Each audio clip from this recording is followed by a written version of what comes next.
Bismillahirrahmanirrahim. Assalamualaikum warahmatullahi wabarakatuh. Innal hamdalillah nahmaduhu wa nasta'inuhu wa nastaghfiruh wa na'udzu billahi min syururi anfusina wa min sayyiati a'malina. May yahdihillahu fala mudhillalah wa may yudhlil fala hadiyalah.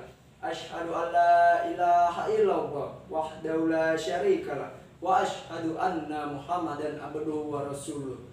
Rabbi shrah li sadri wa yassir li amri wahlul 'uqdatam min lisani yafqahu qawli, amma ba'du. Puji syukur kita ucapkan kehadirat Allah Subhanahu wa taala, yang mana pada kesempatan kali ini kita masih diberikan nikmat iman, nikmat Islam, dan juga nikmat kesehatan, sehingga kita dapat berkumpul di tempat yang berbahagia ini. Tak lupa pula salawat berakikan salam kita hadiahkan kepada Nabi besar kita Muhammad sallallahu alaihi wasallam. Yang saya hormati Ibu Hapni Laila Siregar selaku dosen penggabung mata kuliah agama Islam, dan yang saya banggakan teman-teman seperjuangan. Pada kesempatan kali ini saya akan menyampaikan ceramah singkat yang berjudul keutamaan membaca ayat suci Al-Quran. Hadirin yang dirahmati Allah, bagi orang Islam membaca ayat suci Al-Quran tentunya menjadi kegiatan yang tidak akan asing lagi, bahkan sering dilakukan.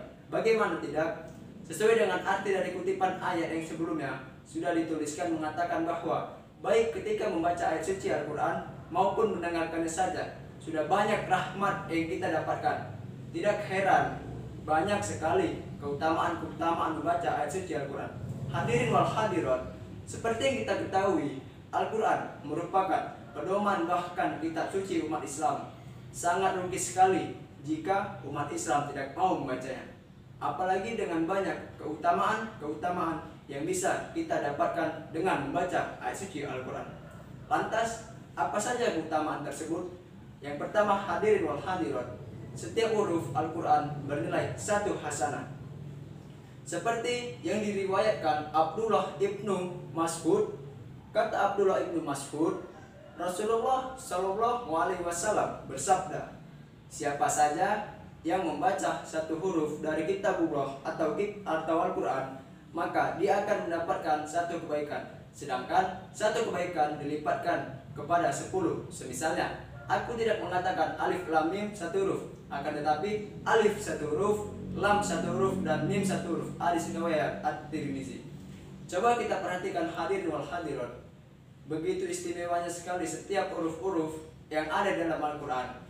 Bagaimana tidak, setiap huruf yang kita baca, maka kita telah mendapatkan 1 kebaikan. Jika 1 hari kita membaca 1 surah, dikalikan dengan berapa huruf yang kita baca di dalam surah tersebut, maka berapa banyak kebaikan yang kita dapatkan, hadirin wal hadirat. Yang kedua, hadirin wal hadirat, balasan kebaikan berlipat. Bukan hanya merupakan salah satu bentuk ibadah kepada Allah Subhanahu wa taala, membaca Al-Quran bisa mendatangkan balasan kebaikan dengan berlipat-lipat.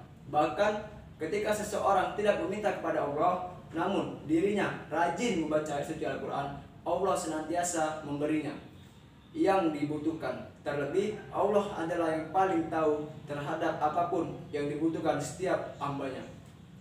Hadirin yang dirahmati Allah, hal itu sesuai dengan hadis di mana dikatakan, siapa saja yang disibukkan oleh membaca ayat suci Al-Quran hingga tak sempat zikir yang lain kepadaku dan meminta kepadaku, maka aku akan memberikannya balasan terbaik kepada orang-orang yang meminta.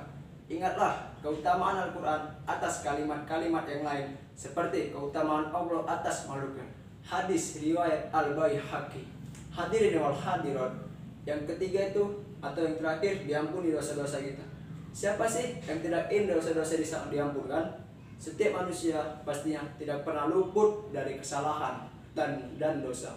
Apalagi kehadiran setan, iblis, jin yang setiap harinya bekerja menggoda manusia agar untuk melakukan hal-hal yang tidak baik.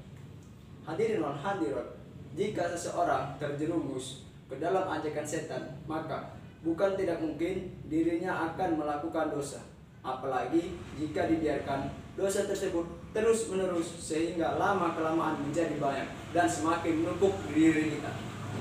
Meskipun begitu, hadirin wal hadirat, sebanyak apapun dosa kita, Allah selalu memberi jalan agar kita bisa menembus dosa-dosa kita. Salah satunya dengan cara rajin membaca ayat suci Al-Quran secara sungguh-sungguh dan ikhlas tentunya.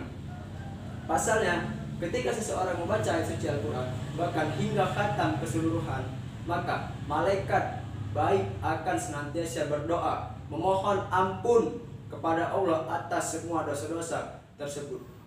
Hadirin wal hadirat, keutamaan tersebut sudah diterangkan oleh salah satu hadis yang artinya berbunyi, ketika seorang hamba menghatamkan ayat suci Al-Quran, maka di penghujung khatamnya sebanyak 60.000 malaikat akan memohon ampun untuknya.